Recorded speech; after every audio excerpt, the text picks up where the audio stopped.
Man was introduced into this state by the power of circumstances, before he could freely select his own position, before he could adjust it according to the laws of reason. Necessity has done so according to natural laws. The river divides the two kingdoms of free spiritual activity in supersensible existence and of necessity in material life. The unconscious soul powers, the ferryman, transport man whose origin is in the supersensible kingdom into the material world. Here, in the first place, he finds himself in a realm wherein the powers of conception and remembrance have created conditions in which he has to live, but they separate him from the supersensible world.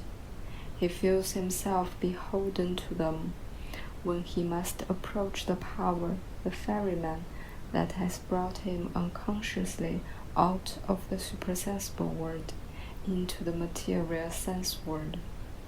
He can only break the power which these conditions have over him, and which is revealed in the deprivation of his freedom, when with the fruit of the earth, that is to say, with self-created life wisdom, he frees himself from the obligation imposed upon him by the conditions from coercion. If he cannot do this, these conditions, the water of the river, take his individual wisdom away from him. He is swallowed up into his soul being. On the river stands the temple in which the marriage of the young man with the lily takes place. The marriage with the supersensible, the realization of the free personality, is possible in a human soul whose forces have been brought into a state of regularity that, in comparison with the Ura state, is a transformation. The life experience previously acquired by the soul is so far mature that the force directed to it is no longer exhausted in adapting man to the world of sense. This force becomes the content of what is able to stream into man's inner being from the supersensible world, in such a way that acts in the material sense world become the fulfillment of supersensible impulses. In this condition of soul, those spiritual powers of man, which previously flowed along mistaken or one-sided channels, assume their new significance in the character as a whole, a significance adequate for a higher state of consciousness.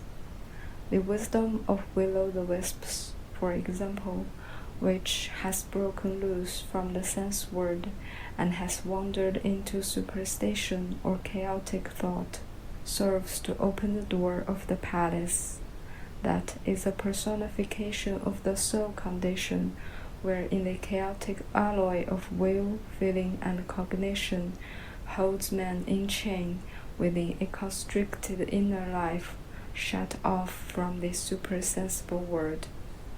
In the wonder pictures of the composition, Goethe approached the panoramic evolution of the human soul before his spiritual vision, in that frame of mind which is conscious of estrangement in the face of the supersensible, until it attains those heights of consciousness where life in the sense world is permeated by the supersensible spiritual world to such an extent that the two become one.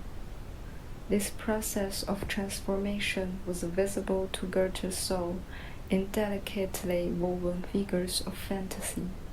Through the conversations of German emigrants shines the problem of the relation of the physical world to a world of supersensible experience, free of every element of sense, with its consequences for the communal life of man.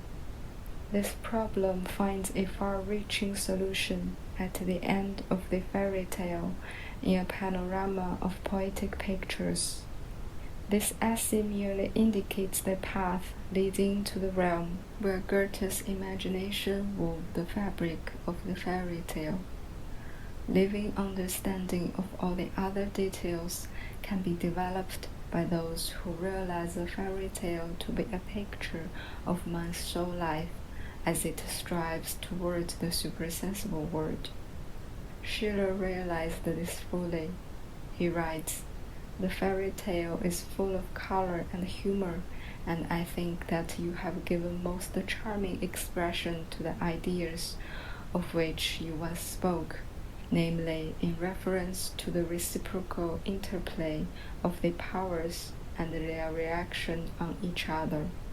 For even when it is objected that this reciprocal interaction of the powers refers to powers of different men, we can plead the well-known Goethean truth that although the soul powers from one point of view are distributed among different human beings, they are nothing but the divergent rays of the collective human soul, and when different human natures work together in a common existence, we have in this mutual action and reaction nothing more nor less than a picture of the multifarious forces and powers constituting in their reciprocal relationships the one collective individual being, man."